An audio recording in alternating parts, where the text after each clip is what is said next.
안녕하세요. 강남차 여성병원 상과 전문의 한유정입니다. 최근 강남차 여성병원이 새롭게 오픈하면서 우리 병원의 검사 기술력으로 예비 엄마 아빠를 위한 맞춤 검사를 시행하고 있는데요.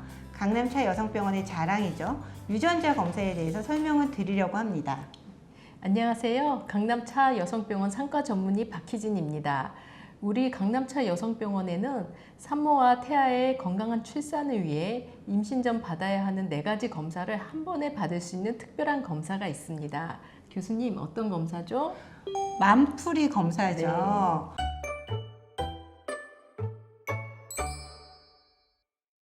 맘풀이 검사는 소중한 아기를 만나기 전에 부모가 본인이 돌연변이 유전자를 가지고 있는지 확인을 해서 앞으로 태어날 아기에게 유전 질환이 유전될 위험성이 있는지 알아보는 피검사입니다.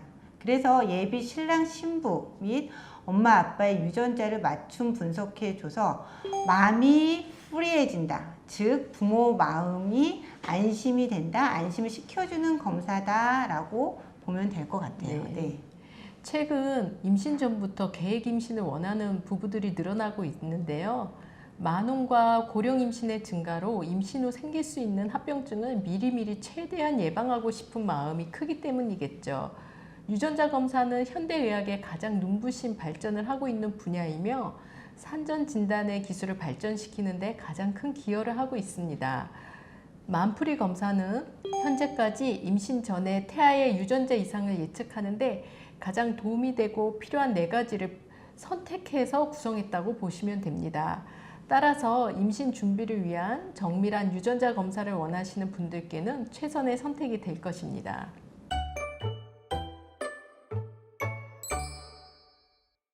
유전 질환의 경우에 증상이 없거나 경미하면 사실 이제 본인이 이런 돌연변이 유전자를 가지고 있어도 이걸 인지하지 못할 수가 있거든요. 근데 이런 경우 임신을 하면 아기가 이런 유전 질환을 물려받은 채로 출산될 가능성이 있죠.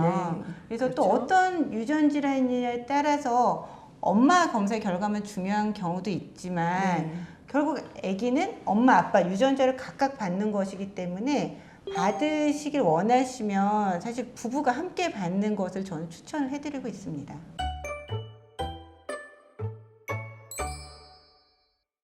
저는 사실 맘풀이 검사는 임신 전에 받는 것을 추천드려요.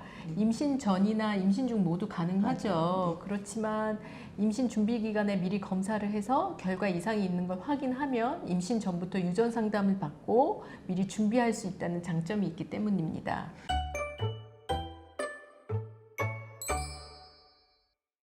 부모가 돌연변이 유전자를 가지고 있는 이제 이런 경우 보인자라고 얘기를 하게 되는데 만약에 그렇게 확인이 되면 사실 임신 준비 자체 방법을 좀 다르게 할 수가 있어요. 그래서 그렇죠. 착산전 유전 진단이라는 방법을 통해서 임신 방법을 아예 상담을 해야 되는 경우가 있는데 저희는 이런 난임센터 여성과 연구소하고 바로 연계가 되어 있기 때문에 사실 검사 결과에서 이상이 나온 경우에 교수님한테 의뢰를 해서 검사 결과에 따른 임신 상담까지 쭉 연계해서 진료가 가능하기 때문에 뭐 결과 확인뿐만 아니라 사실 임신 준비하고 관련된 상담도 가능한 것이 가장 큰 장점인 것 같습니다. 맞습니다.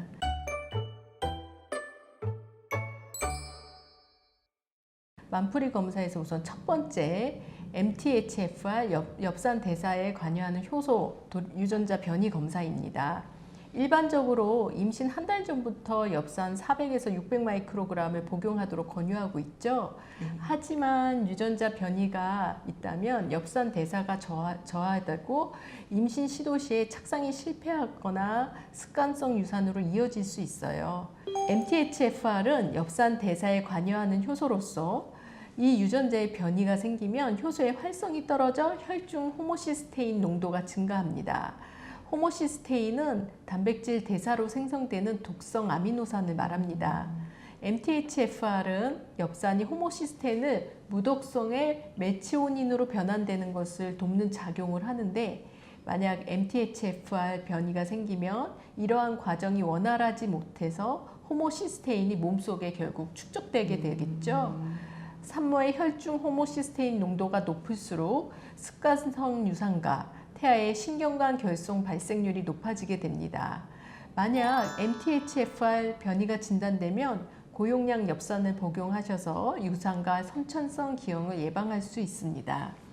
그 두 번째로 저희가 하는 게 그 척수성 근위축증이라고 해서 네. SMA 보인자 검사를 하는데요. 그죠? 네. 척수성 근위축증을 가지고 태어난 아기는 출산 직후에 적절한 시기에 빨리 치료약을 쓰면 나을 수 있는 것으로 되어 있어서 네. 요새 굉장히 이슈가 되고 있는 검사가 맞는 것 네. 같아요. 그래서 근위축증이 사실 여러 가지 감별해야 되는 질환이 있기 때문에 이 척수성 근위축증을 딱 진단을 내려서 맞는 약을 딱 쓰면 사실 이게 나을 수 있는 병이거든요. 근데 이를 미리 파악하지 못하면 치료기에 놓치게 되고 그렇기 때문에 이제 이런 것들을 미리 검사를 해서 자기가 보인자고 어떤 태아한테 어떤 유전자가 넘어갈 수 있다는 것을 알고 준비를 한다면 굉장히 좋을 것 같고요. 근긴장성 이 영양증은 성인에서 가장 흔한 형태의 유전성 근육병으로 한국인 가임 여성의 보인자 빈도는 451명 중에 1명 정도라고 합니다. 근긴장성 이 영양증은 DMPK 유전자의 변이에 의해서 발생하는데요. 상염색체 우성으로 유전이 되다 보니 엄마나 아빠 둘 중에 한 명에게만 유전자 이상이 있어도 매 임신 시마다 50%의 확률로 하나를 출산할 가능성이 있습니다. 특히 신생아기에 발병하는 심한 근긴장성 이 영양증의 경우는 진단할 겨를도 없이 아이가 사망할 수도 있어서 산전의 유전 위험성을 파악하는 것은 많은 도움이 됩니다. 취약 X 증후군은 다운 증후군 다음으로 가장 흔한 정신지체 원인이며 X 염색체의 FMR1 유전자 이상으로 정신지체, 발달장애, 자폐, 조기 폐경 등과 관련이 있습니다. 가족력이 없는 우리나라의 일반 여성에서의 보인자 비율은 800명당 1명 정도이고요. 보인자의 경우는 겉으로는 정상이지만 불안정한 FMR1 유전자 변이로 후손에서 병이 발현될 수 있습니다. 임신 준비 중에 이렇게 여성의 보인자 이미 확인이 되면 아까도 말씀드렸지만 그냥 자연 임신보다는 건강한 아기를 얻기 위해서 착상전 유전 진단 방법을 추천을 해드리는데 이제 이러한 것들을 아무 병원에서 사실 할 수 있는 게 아니라 맞습니다. 이런 것들을 다 검사를 하고 할 수 있는 병원에서 시술을 받아야 되거든요. 임신 중에 또 산모가 보인자로 확인되는 경우도 있어요. 네, 그렇죠? 그렇죠. 그러면 양수 검사를 통해서 태아의 취약 X 증후군 유무를 확인할 수 있고 이것도 다 저희 병원에서 가능하기 때문에 네. 사실 임신 전 보인자 검사부터 해서 혹시라도 늦게 확인이 된 경우에 태아의 그런 진단까지 네. 연계해서 다 할 수 있다는 그렇죠. 게 저희 병원의 가장 큰 장점인 것 같긴 해요. 네, 맞습니다. 오늘은 강남차 여성병원의 만프리 검사에 대해 알아보았습니다. 검사 관련해서 궁금하신 내용은 댓글로 남겨주시고 확인해서 답을 달아드릴게요. 오늘 영상이 도움이 되셨다면 구독과 좋아요를 부탁드려요. 감사합니다.